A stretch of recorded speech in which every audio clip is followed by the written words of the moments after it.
Welcome back to another conversation with me, Kelly McKay, and Mr. Me, Pete. Pete Ramsey. Good to see you, Pete. How are you doing tonight? Good to see you, man. You're a smooth intro guy. I got to tell you. Yeah, it's you can tell I put in the work to prepare for that one. So, Of course. Yeah. Yeah. That kind of talent doesn't come natural. So what's going on in your world? oh, not a whole lot. Just went out to eat tonight with my family and had a good meal, and um, we went to like this flower garden thing today, which was super lame. And they've Flower got like garden thing. it's called Botanica Gardens. Okay. It's been here forever, and I've never been, but we went to today, um, and I don't know, it was not fun. So Okay. So we kind found of out like what you don't like. thankfully it was only like $10 a person, and they're not charging like $40 a person or something. Because then I might have been probably a little bit disappointed. Yeah. I think, Yeah. which kind of leads us into the subject we hinted on before we got started here tonight, which is customers might be getting a little bit disappointed with the prices. Yeah. I think they have been disappointed for a little while.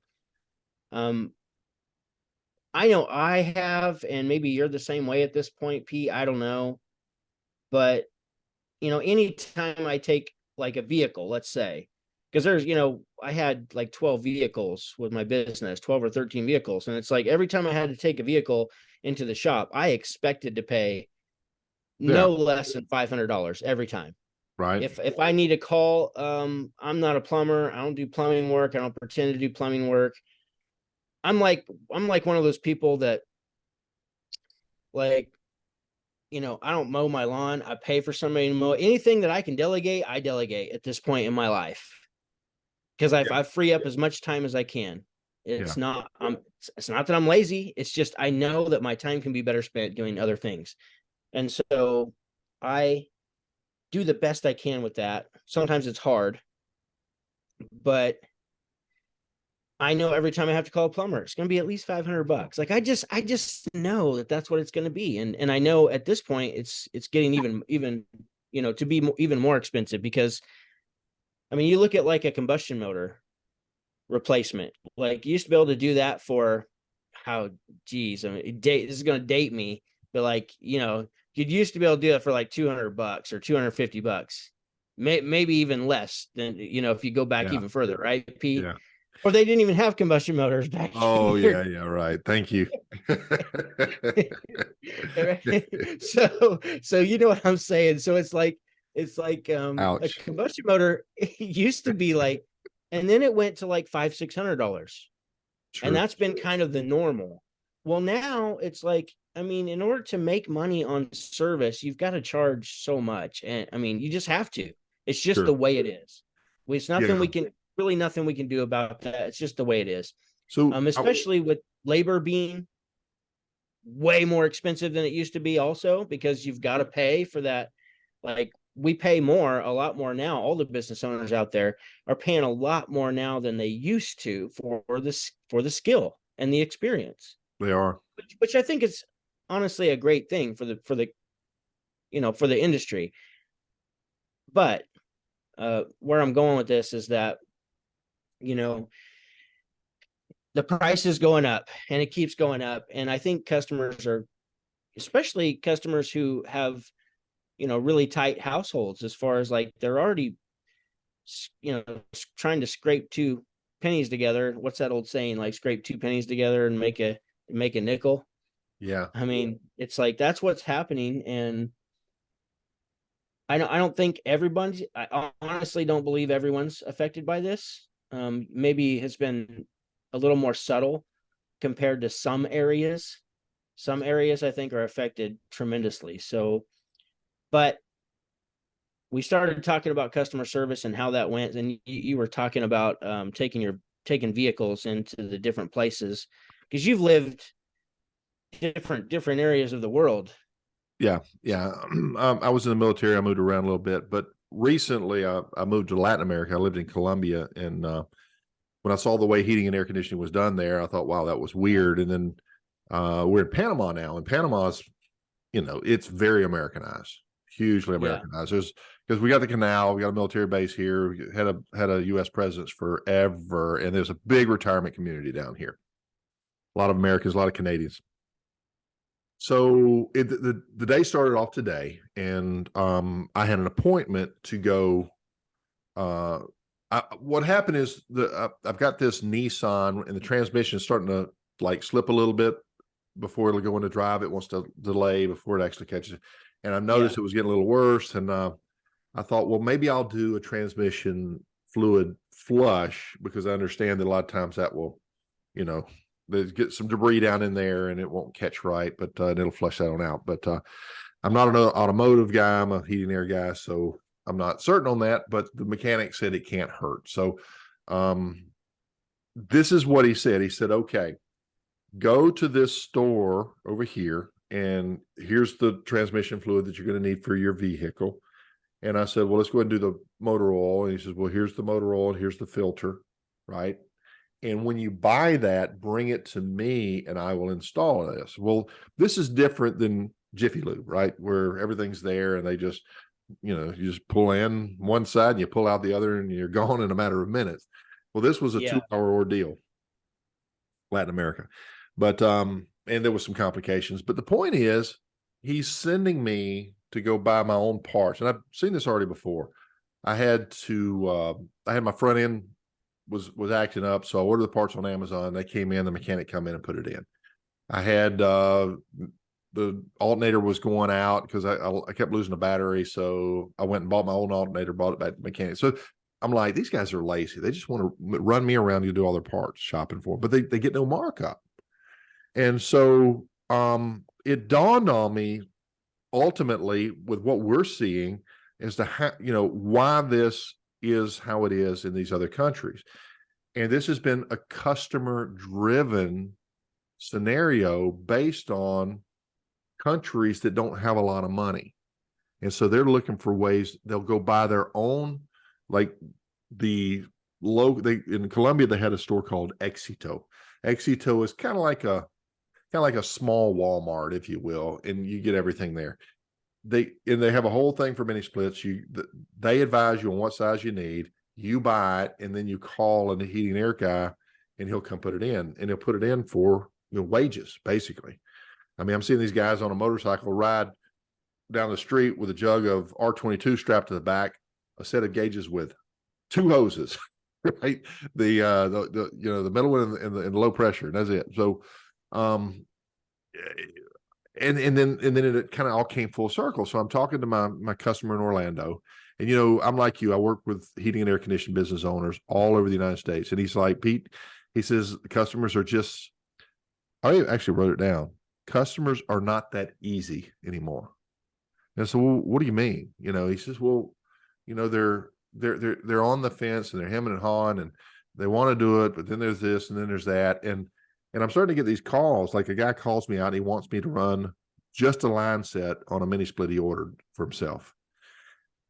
And so what we're seeing, I believe, is an attempt for the market to push from what we've historically done, and it works really well, and we can have a really good life, really good business, over towards that scenario. I don't think we're anywhere near that yet, but we're seeing a move in that direction. And I'm watching YouTube the other day, and this guy comes on, and he's showing how he installed his own mini split. And I got to give the guy credit. He did a fantastic job, but he went out and bought his own vacuum pump. He went out and started buying so he spent some money. Yeah, he had to reflare because he had to cut. He took all the additional tubing out instead of leaving a big loop behind the condenser. And he really did a good job. And but so many people, and you were talking about this, they'll get so far and they'll either get stuck or they'll have some hack to it. Then you got to come in and clean it up. And it's like my customer said, I don't want that. He's going to call me over there for a line set. The next thing you know, it's going to turn into this and that and the other. And he says, I'm just not dealing with it. And so most heating and air conditioning contractors at this time are resisting this, but we're seeing a movement of all of this stuff is available online. They want to buy it themselves and pay somebody wages to come put this stuff in, and that's not sustainable for us, but it is a reality that we're faced with, and we need to have a strategy to deal with it, I think.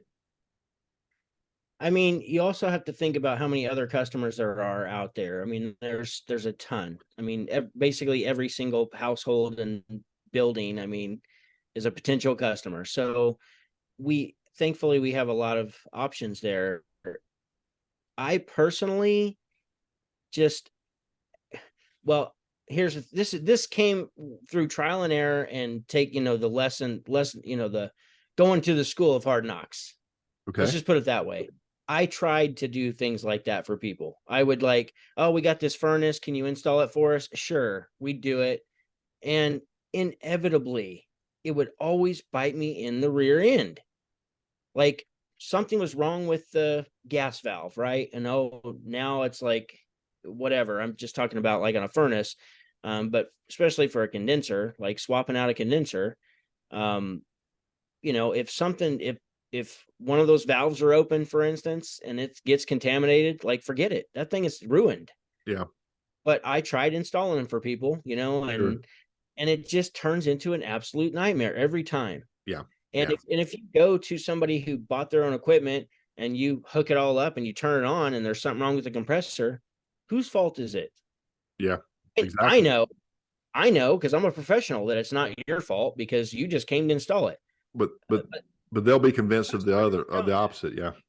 Customer doesn't know that. The customer thinks you did something wrong. It's your fault. You're paying for it. I'm not paying for that labor. You're going to pay for it. You're the one who I hired to install this. Yep. And it's just nothing good comes out of it.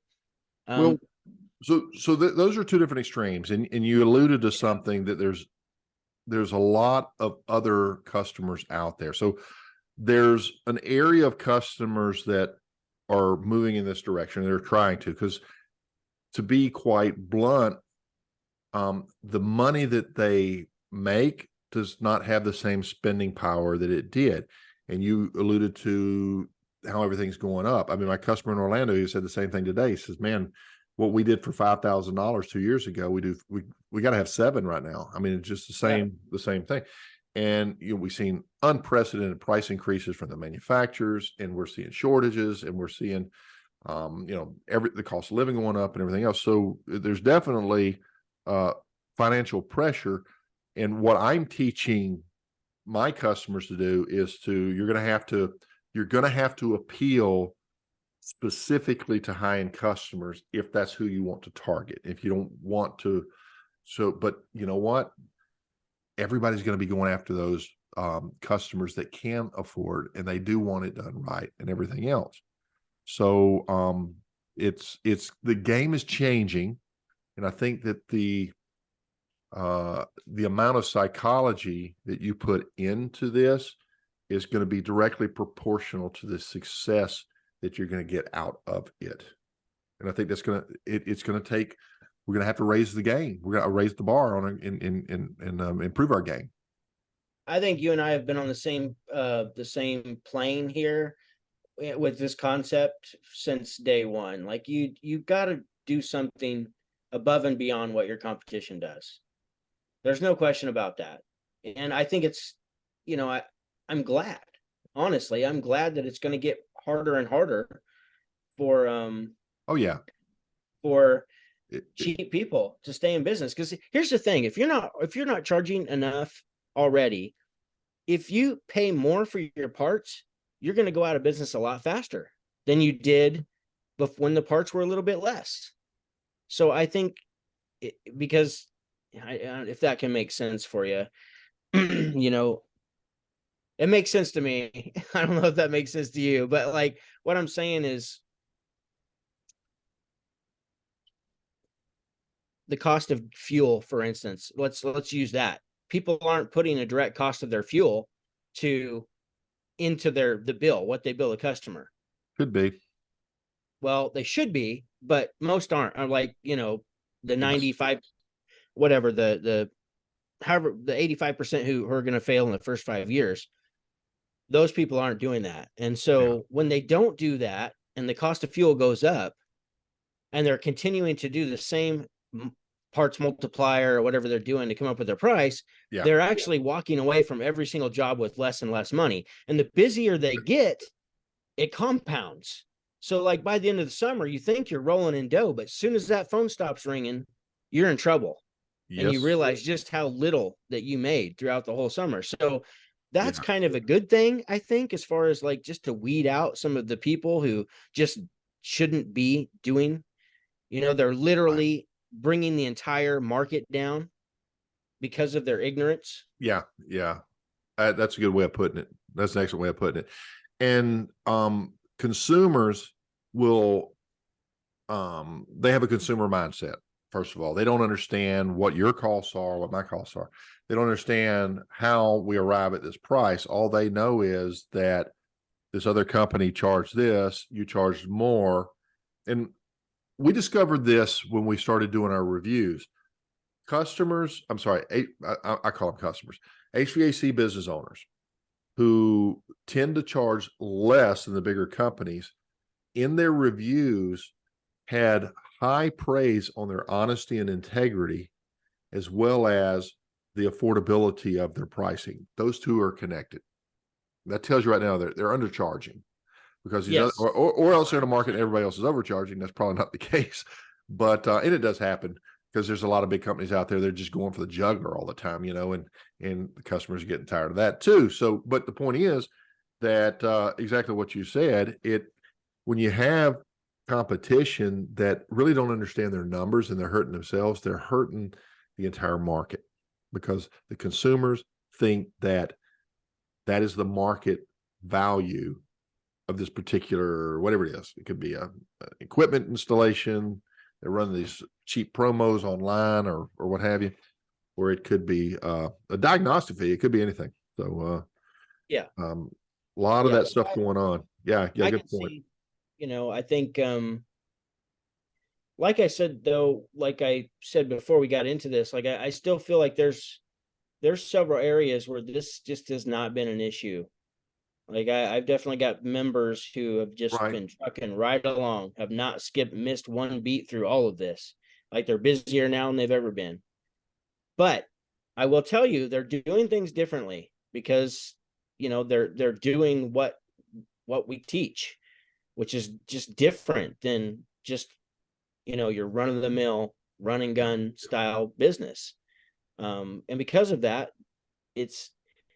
you're increasing your value, so you can get a little bit more money, or you have a better reputation when you pull up into the driveway, which all is perceived value. And that's the thing too, is values a lot of value is completely made up. Elaborate. Completely. You know what I mean? It's like they've done these studies where they take, like, here's a bottle of wine for $600. Here's a bottle of wine Oh, for $39. got you. Taste this one, taste this one. Which one's better? Every single person says the $600 bottle tastes better. And it's the same bottle of wine. So that's made up, Yeah. completely made up. And so there is a certain perception that's made up. So once people understand that, I mean, we have to make money in our business enough. Profits is not a bad word. I know I've said that before on these podcasts, I'm sure, but profit's your friend. You have to make it or you just cannot stay in business. So if you don't feel like you can command, if that's probably not a good word for it, but deserve maybe, or you feel like your worth is high enough to get what you need to actually earn a profit and to take a paycheck. Sure. I talked to business owners. I talk to a lot more business owners that don't join the coaching group than I do that actually joined or in a coaching group. So it's Yeah. like everything you just said. That's one of the things I normally look at when somebody applies. I'll look at their website. I'm going to look at their reviews. And that's one of the first things I always see too. Exactly what you said. Yeah. Incredibly affordable. You got to call him. They're great. Blah, blah, blah. Yeah. That's great that you're getting good reviews, but it seems like there's this emphasis over and over and over again, a pattern in the amount of reviews collected about how cheap they are. Sure. Well, money is emotional, and and buying is emotional, and it's hard to get emotional about heating and air conditioning unless it's a negative emotion. And so, building that into your strategy is going to be part of building that value. You talked about the wine, reminded me of a blind test they did against these really high dollar wines, and they bought a bottle of whatever it was back in the day, $3, Boone's Farms. It Yeah. outperformed, on the blind test, it tasted better. So, but anyway, so yeah, value is kind of one of those things. But yeah, so I think that, if back to your point, what you were saying, guys, if you will really dial in and get your numbers right. So I've got two different people we're doing our numbers with right now. I got a guy in Canada, and I've got another company in Jersey, and we're going through the numbers. It's really hard when you're not departmentalized, guys. It's really tough, but we're dialing in and we're figuring out these numbers. Once we have the numbers, you cannot, and your profits built in there. Exactly what Kelly's saying. Your numbers are in there. This is what you have to charge. This is just what it is. But here's where you have to be smart. If you want to be heard, you want your customer to feel that they're being heard, and that you're being supportive and you're trying to help. You don't drop your price. You raise the amount of options that are available, and every one of them has your cost covered and your profits built in there, but you're going to have to offer more options. Now And let yes. me expand real briefly on the value is made up, because I don't want people to be like, like my uniforms are nice and his are, these other companies are crap or whatever. I don't stink when I walk into a customer's house, and I'm standing in line at the parts house all the time with these dudes that reek. Oh yeah. Yeah. And it's like, so that's not what I mean. Like, if you take care of your hygiene and you make sure that you don't stink, believe it or not, what the problem is you don't believe there's any value to that. And I'm telling you that I'm going to help you make up some value right now. We'll just make it up. And how you do that is you don't stink when you walk in the customer's house. Like, you wear your nice uniform or your hat, or you keep your hair, combed or whatever. Like, there's value to that, and people there's no weight given to that, and there needs to be, because you guys have all been in the supply house before, and it's crazy. Like, some of these dudes that are in there every single day, like they're getting jobs. Yes, Oh yeah. insane. Like, I swear this one dude probably didn't. I don't think he showered ever. And Wow. that dude was in there getting parts every single day. He was Yeah. working on people's stuff. So, like, there's a customers aren't hard to find when No. it really goes down to it. Like, everybody needs something when it comes to their Sure. heating and air conditioning. So, Yeah. but you've got to have enough value, and you got to understand that just having a CRM, that shoots a text message to somebody once you enter them into your dispatch software, it says, "Hey, Mrs. Smith, thank you for booking your call. It's on Tuesday at 8 a.m. or whatever." Right. That's value. Like, if you could put a dollar on that, what is that worth? It's worth something, because your competition's not doing it. When you have uniforms and you don't show up with 6 holes in your, down the leg of your Well, jeans it every day. it projects. It Yes. projects onto the perceived quality of the work that you do. And I've got a Yes. story for you as well. So, um, I qualify a refrigeration company in Miami. The company does big projects, but the shop is very small. And the owner, who we're not really partners in our relationship, but he calls me his partner. You know how it is. He's a great guy. He used to be a doctor actually, where he was from, but he, blended really well into that Miami market. He does a really good job. But this company came in from South America. I want to say Chile or Peru or something like this. They brought over their plans and they were going to show this big project that they're going to big refrigeration processing, right? Big conditioned warehousing, if you will. And the guy comes in and he's looking around because I told him, I said, you need to improve your uniforms. You need to improve. You got to have a place to receive customers here. We don't get customers here. And I'm beating him up on this. And the guy comes in, he's looking around, he's talking to him, and he's clearly turned off because it's just a mechanic's shop, if you will, basically. Yeah. You got the 8-foot breakout back and pallets of Refrion over here, just some, little old seating area for where the refrigerator out back in this little room, whatever, they're sitting there. And he never even rolled out the plans. And he thanked him, everything else. He made his excuse and he got out of there and he never called him. And he said, Pete, you were right. So he went back and he added to the main office this full area, and he took and built it out of a walk-in cooler. So the walls, the ceiling, you had a sample fan coil, all the lightings, had the protection on there. The doors had the, refrigeration door levers on there. Yeah. And it's latch back doors. nice. Yeah. And Yeah. now when people come in, it's really, and, so yeah, the value is perceived, but because it can be misrepresentative, it can be misrepresented rather, I think is what you were alluding to, just putting a higher sticker on there. People, assume the point's well taken, but you have to match your customers' values. And if you don't, they're not going to be your customers, period. So, Yeah. Yeah. So let's talk about another subject, which is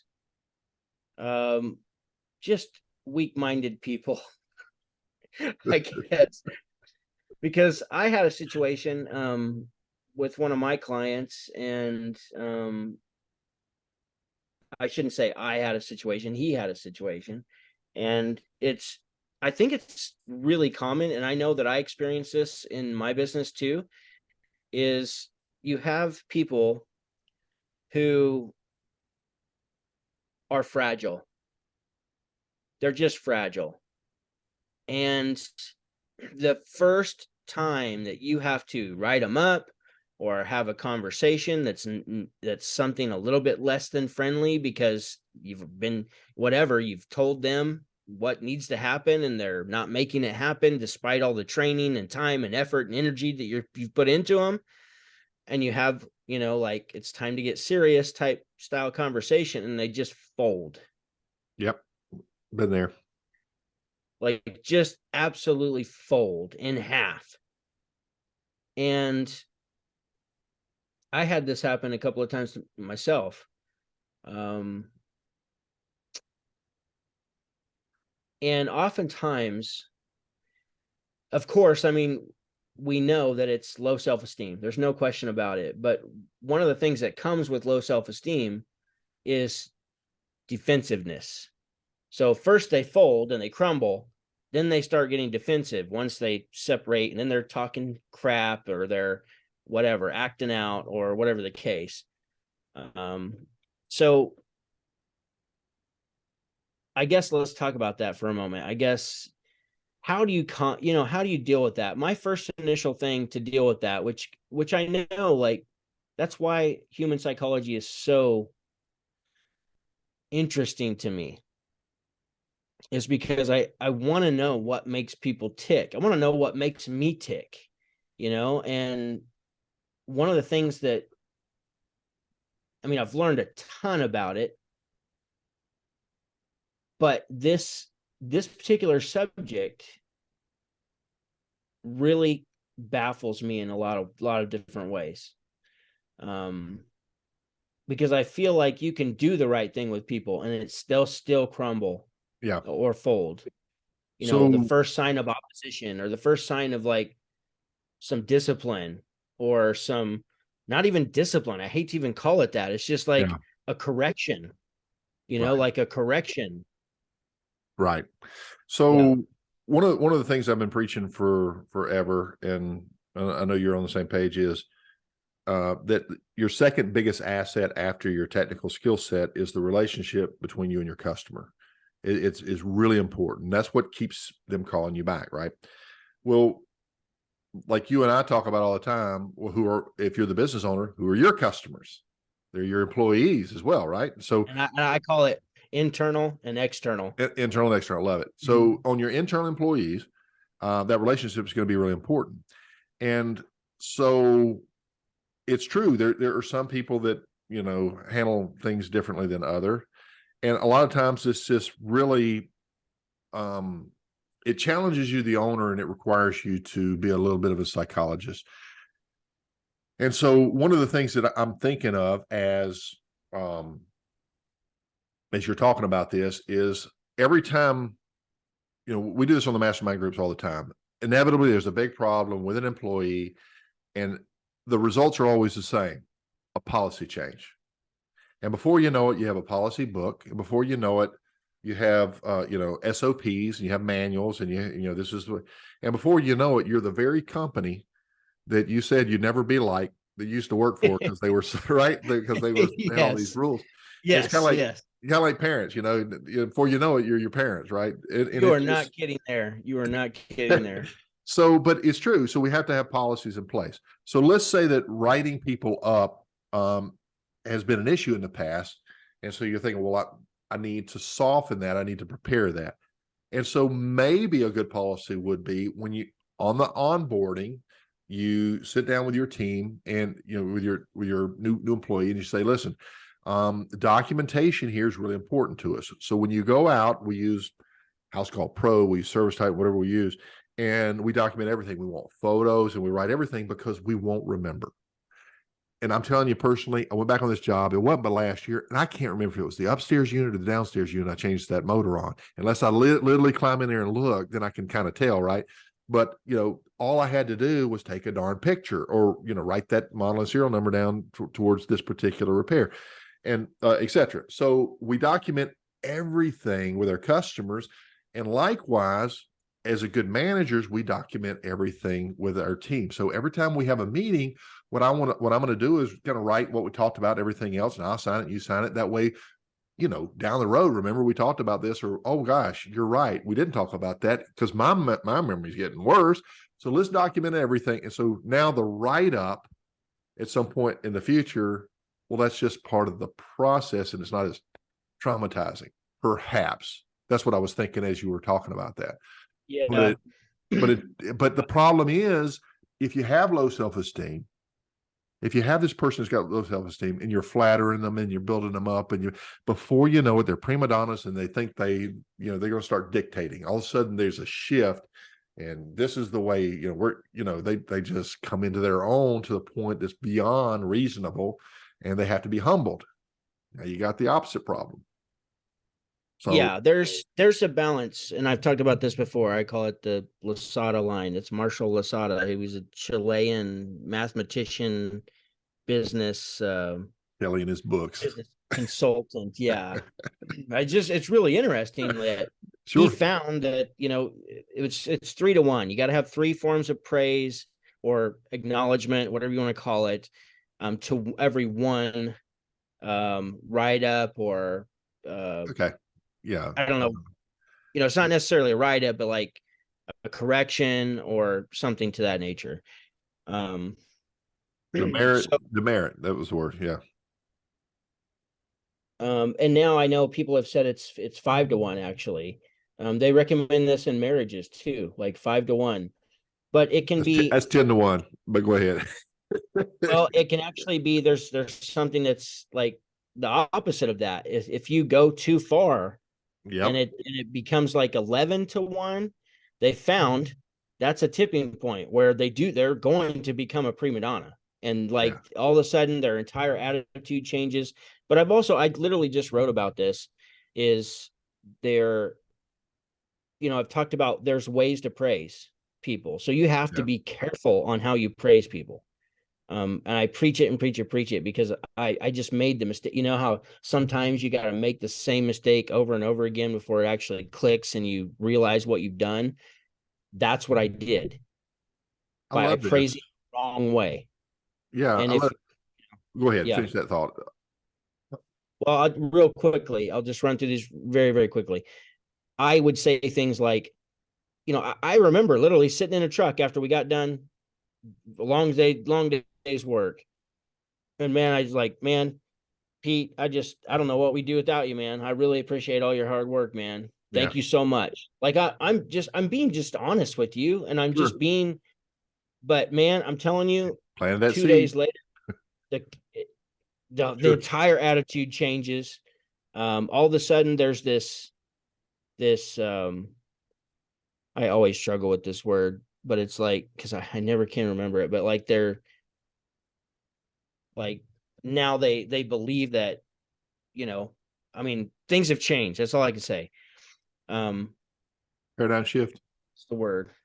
Here, I'll tell you the word in just a second, because I just wrote it. Paradigm shift. No, there's a shift within them. Well, there's a shift, and Are you talking about between the relationship? I'm talking about when you praise wrong. They get like this inflated ego. Oh, And when that happens, so you've it overpraised. it distorts a person's ability to see the truth in themselves and others, which Okay. means they can't see. Self distortion, self delusion. Yes, it absolutely distorts their mind on how they see things. And I Oh yeah. literally have, it's just a sense of entitlement. That's what I was trying to think of. I always, for some reason, that doesn't click in my brain. Like entitlement. I always forget that word. So the ways to praise are, instead of saying like, man, Pete, I just don't know what we do without you. Yeah. Or you come in, man, we sold $250,000 this month. $230,000 of it was Pete. Way to go, Pete. Great job. Right. Like all of a sudden, Pete's like big, he's Yeah. changing. He's Yeah. Yeah. changing up here. And it's not, I don't think it's even their fault, to be honest with you. I think it's just a psychological human thing. They're just being human. It So is. you have to be careful.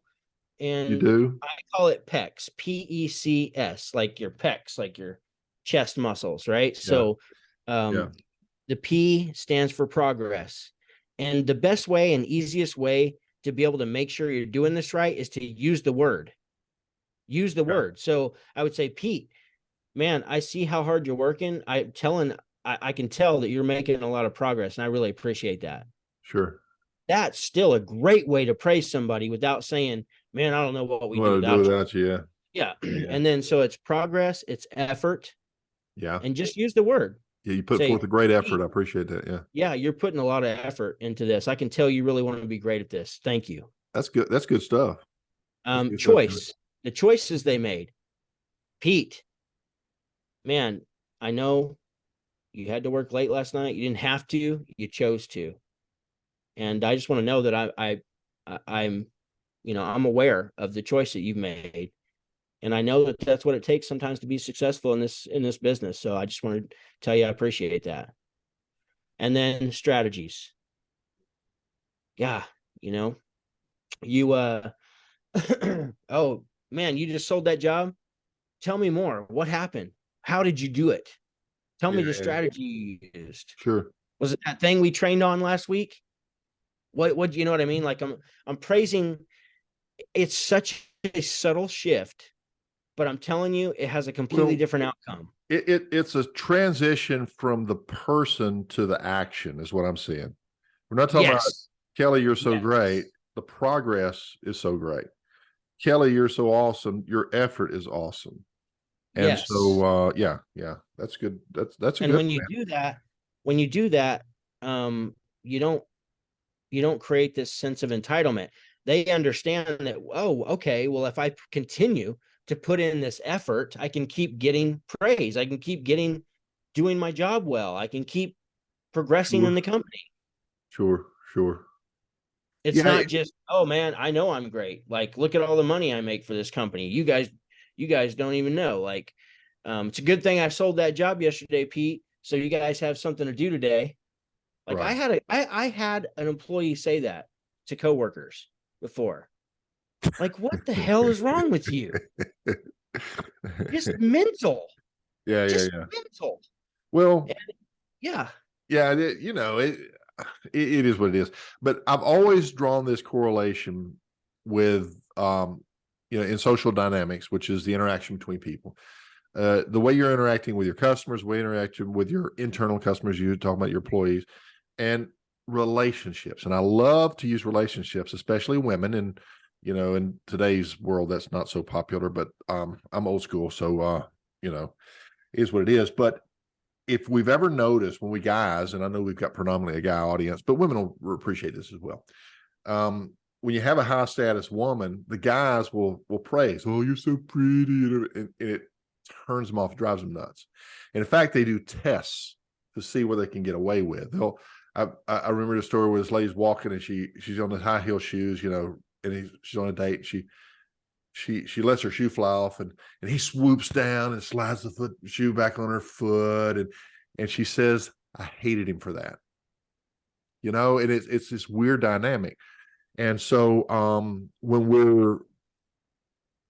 when let's say a high status female is in the market, she goes with high status male, which usually means it's some alpha guy that treats her like crap. Right. And you're Mr. Nice, you're doing everything right. So Yeah. it's similar. It's different, but it's I get still what very you're similar. saying. Yeah, I Yeah. totally get what you're saying. I was in a relationship, very beautiful woman. And she would try that stuff. And we were laying there in bed one time. She says, "I'm thirsty." And I said, "Me too. Go get me something when you're in there. When you're in there, get me one too, you know, or whatever, you know." And I said it Yeah. as a joke. She's like, "Okay." She runs in there, you know, he comes back with 2 little drinks. But it's just we I don't know. But I did think about this when you were saying that. We talked about this on one of our prior calls, where the larger companies are starting to remind employees how lucky they are to be working here. Yeah. Yeah. Not how lucky we are to have you, how lucky you are to be here. And that's a There's little some bit of an truth to that. alpha move, right? Well, there's absolute truth to that too.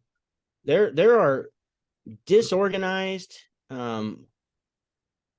people, non-growth minded, um, technicians trying to run businesses. Well, I think from the perspective that we were talking about wasn't between working for this big company or starting your own company, but you're this big company, we have all this stuff. You don't want to work for these little companies because you're going to miss out, you're going to lose out, you're going to be less. And so in order to build value in them staying, they're not pumping the egos of their employees. They're actually playing towards their insecurities a little bit and saying, you know, you need to stay right where you are. And it's kind of, Yeah.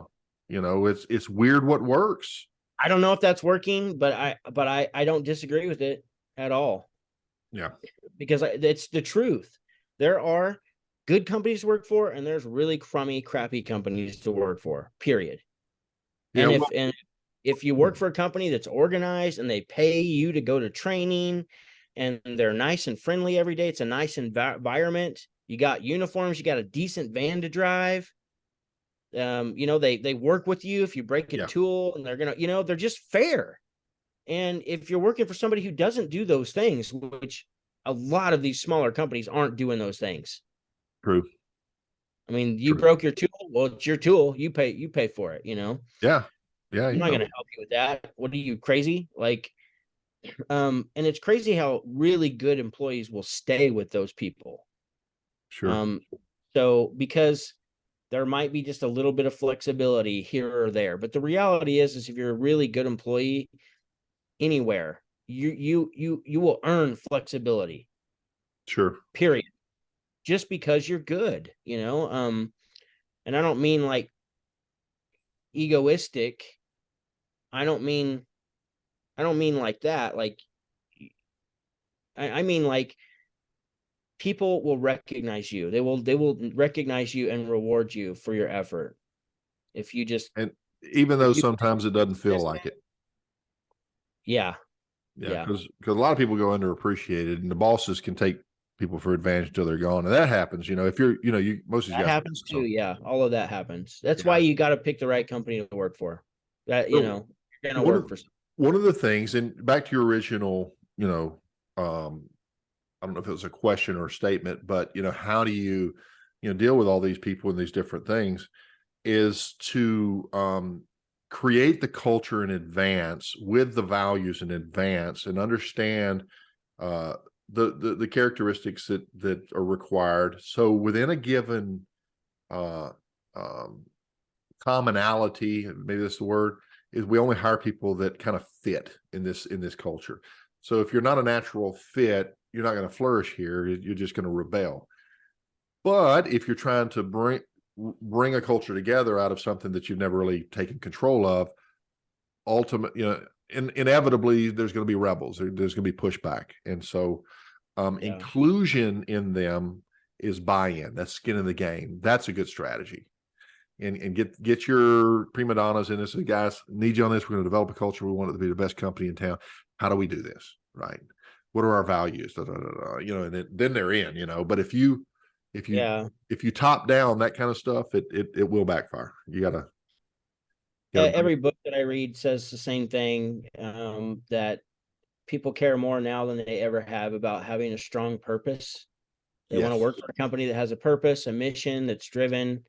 But also most of the companies, and even mine, like we had a mission statement, but like nobody knew it or could say it by heart. And if you don't, well, then I just read in this other book is like, if you have a mission statement that nobody knows, like you have no mission. And that made sense to me. So like another thing is, which I made the mistake also of like, I knew where we needed to go or what we needed to do in order to get there, but I didn't include the buy-in of the other people. Too many times. Like, it's not that I did this every single time, I didn't. But too many times would I just make the decision and say, here's where we're going, here's what we're going to do. And then I would, give the orders or whatever. Not like an order, like a command, I'm not that kind of person. I'm not like bossy. Like I don't come off as like bossy at all. Sure. I'm more of a, let's get this done type person. But um another thing that always comes up too is when it comes to it, which is a super popular saying, it's kind of cliche maybe at this point, which is manage the process, not the person. And so that could have been something that could have been more focused on, is the actual process that was broken, instead of like, Or no Pete, process at all. Yeah. Pete, you shouldn't have, that we pull this vacuums down to 500 microns before we, whatever, whatever the thing you didn't do. It was 700 my old company. So Yeah. yeah, no, I hear you. And it's a good process and accountability and all that stuff comes into play. But you're going to have personality issues, and it's your ability to deal with those um, that are going to be so important. And how do you correct somebody without stepping on that ego? And and I And when think you I do love it, your point on PECs. Attack the action, not the person. yeah. Or Even when you do it praise. Yeah, incredibly respectively and calmly, I mean, yeah, yeah. people are still folding and crumbling when they hear that. It's like they've never been, it's like being rejected or something, which is ridiculous. It's just, you have to get feedback in order to improve. And this is called feedback. So maybe it's that, like just helping everybody in the company understand, or add that as part of your core values, is like feedback is like, we listen to feedback from our entire team, including the boss and our customers, in order to get better. I got disciplined from a Fortune 500 company, the big corporations. And Yeah. that was different, because I was a contractor. I'd sold my business and I went to work. I'll just say it was Linux. And I'm catching my stride, and they have incentive programs, right? So if you sell so much of this, so they had rolled out their new IEQ stuff. and we'll go into details, but they had a program out, and I sold and I met it in time for the deadline. I'm hustling, I'm talking to my different dealers, and all this stuff got sold, but it didn't ship because they ran out of inventory. And so because they ran out of inventory, they told me I didn't qualify for the financial reward. And I said, but it's sold. You filling that order, that's on your end. And he was, no, we can't do that because we don't have any way of tracking that. I said, no worries, I've tracked it for you. I'll provide the information. They said, well, no, we have to do it for everybody, this whole thing. And so I sit down and I send this email, back when emails were an emotional state, right, an emotional state. And so I let him have it, and I copied my boss's boss. And so he was over, like, I forget how many states. He was big time. And these are not heating and air guys. These are corporate guys. Yeah. And never heard from him, but I got a call from his assistant, who was being groomed to be a district manager. And so the first words out of his mouth, he said, "Pete, I love your tenacity." And I said, "Oh, thank you." And then it comes, right? But he was, yeah. he was so tactful about it. And he's explaining, he says, "Pete, you don't understand. As we move through the corporation, that person may have to work for you one day, or you have to work for that person one day, or you're working side by side." He said, he goes through and he's really explained it really well. And I got to say, I got chastised, but I felt so good coming out of the meeting, after the call. It just made me feel so good. It was really polished. You acknowledge, appreciate whatever, and then deliver the bad news. And then it's a sandwich, the poop sandwich. Yeah. But it really is an effective way to deliver, I don't know the word. And I don't think when we're new business owners and we're young business owners, we see ourselves as leaders, but you absolutely are. You would not believe the emotional impact you have on people that seemingly don't care. Sometimes it is you're a leader. You're a leader, and if you don't develop that, you're going to be you're just a bad leader. You're an incomplete leader, so that makes you're not necessarily a good leader. So by default, you're a bad leader. So working on these qualities are so important. What a great topic, Kelly. That was a good one.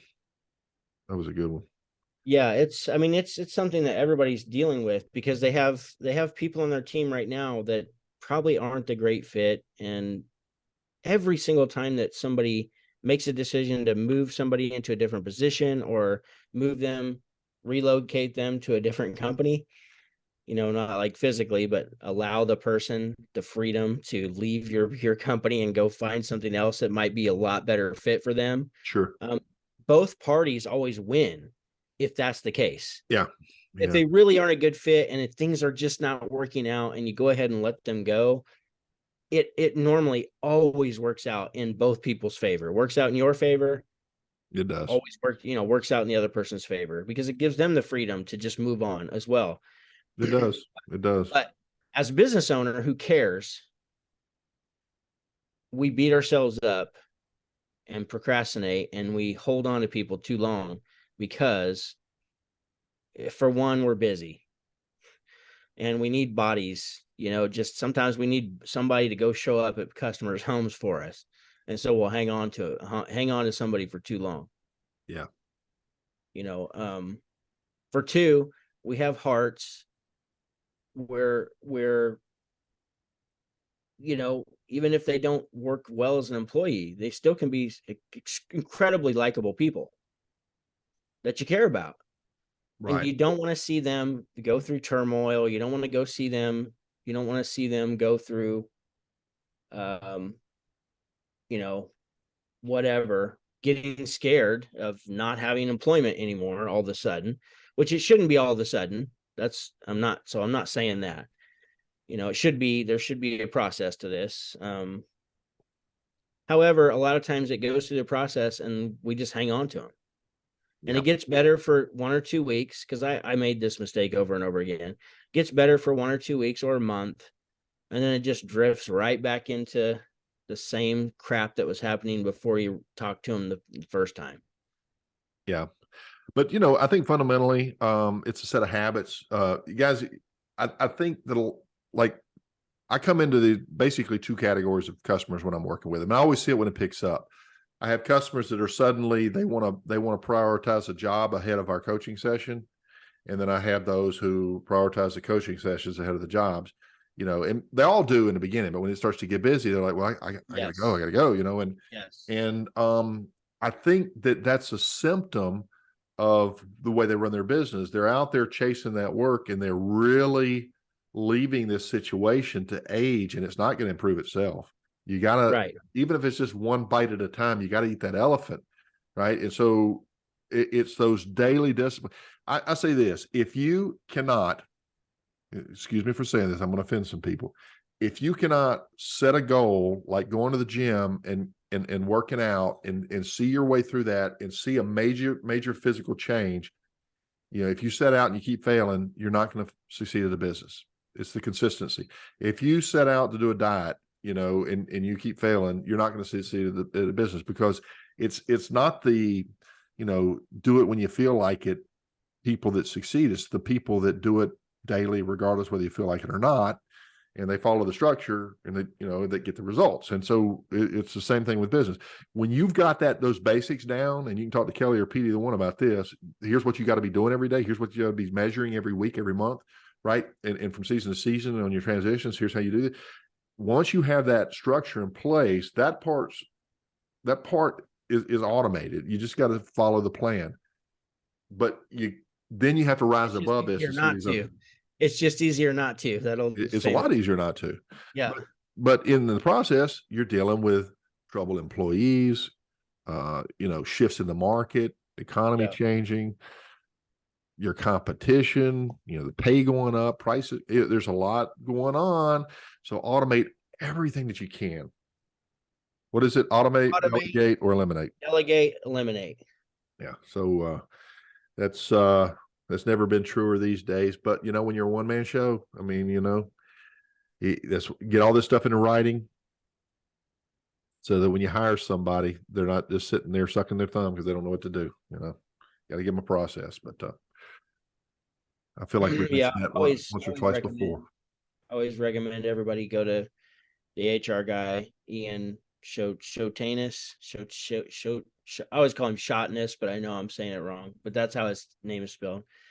The HR guy. Look him up on Facebook. Like, if before you hire somebody, hire him and have him write your manual, your policy handbook, your employee policy handbook. That way you're legal, and you're going to have things set in stone that will protect you as a business owner, because that's another thing. You got to be careful. Like, everybody thinks that you're out here getting rich, and maybe you are, and great if you are, proud of you. But however rich you might be getting, they think, whoever they are, that it's 2 or 3 times what you're actually getting. Yeah. So oh yeah. So you have to protect yourself, more so now than ever. So yeah, perception and reality are two different things. Yep. So well, man, that turned out to be a good night, good topic, I guess, daytime for the listeners, but really good stuff. But we're rounding up here to the end of our time. Are we? Yeah, I think so. But anyway, so good stuff. I'd like to continue down some of these other rabbit holes on the next one. But you guys that are listening, maybe you can throw some comments under, Kelly's podcast playlist or my podcast playlist. Hopefully you subscribe to both, and because he's got some complimentary content to mine, and that helps. But the main thing is, put your comments in there. Let us know what you're thinking of, because what you're dealing with, because it gives us something to talk about. Because your biggest problem, your secret problem that you really don't want to share, is probably a universal problem, and nobody's talking about it. That seems to be a truth. Your biggest, guilty pleasure, other people share a guilty pleasure, right? So we have a lot more in common than we think. So your problem, you're not unique. You're not the Lone Ranger. You're not out there by yourself. You got resources. It's different than when Kelly and I were in business, especially when I was in business, because we didn't even have induced draft motors back when I was in business. But that's another, another topic for. You guys have like, did you guys have like, I'm just gonna mess You with had to you. do, you had to do Like this. gas powered engines back there, or you like horse and buggy? No, I'm just We kidding. did have natural draft furnaces. That's for sure, you know. And Yeah. I remember when 10 seer was the thing, you know. It's a 10 Yeah. seer. Yeah. I can remember that. I do remember that. That's everything was tinsere that we used to work on. Everything.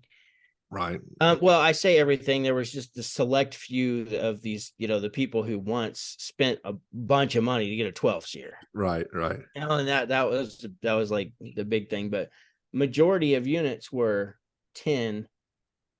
But I know we worked on a lot of like 8 seers too, for Yeah. sure. Oh yeah. Yeah. You know, back when I was in business, we had just come up to 2 seer. So I'm being facetious. All right.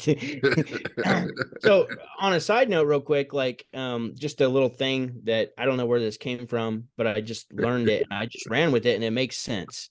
So if you're trying to determine what an existing system is SEER wise, and you know what the SEER rating is, because a lot of the units during that time frame that are getting ready to be replaced now have them right there in the model number. Right. So if it is let's say it's a 12 SEER, just take one SEER rating off for every 5 years of operation. Huh. This is just it's just a little formula you can use Yeah. to just kind of determine like where is this thing running right now. So if it's 10 years old and it was a 12 SEER, well, it's probably operating more like a 10 SEER at this point. And then Sure. another 15 years, more like a 9 SEER. Another, go if it's running 20 years, more like an 8 SEER, just due to the Yeah. just Loss natural of wear and tear. And it's as yeah, simple as, you know, the coating of the inside of the coils with oil. Oil acts as yes, an insulator and not a conductor. And so you lose the, yeah. I uh, was taught that the shellac from the windings of the yeah. compressor, Yeah. when it runs and gets really hot, that starts circulating It through breaks the down and yeah. Yeah. through Yeah. the refrigerant lines, and then it hardens, and then it's like a coating, which so now you're less efficient because it's like an insulator for your It's like putting a to jacket on sustain or release the heat. So yeah. yeah. Yeah. It's kind of, it's bizarre. I'm thinking of other stores. We got to wind down, but, great Anyhow, we got job, man. Great job. Awesome content tonight. Pretty loose, pretty, you know, just flowing with it. But that's the way we roll, right? that's right. We just want you guys to win. That's Oh, what we want. okay. All right. Well, um, I'll let you say goodnight and then I'll end the Appreciate recording. you guys hanging with us. And like Pete said, be sure to subscribe to both of our channels. Leave us a comment, ask us a question. We'd love to answer it so we can, you know, gives us more things to talk about. We appreciate it. So Yeah. anyhow, Yeah. All right. Y'all have a good like I night. said, All yep, right. Bye-bye. you guys.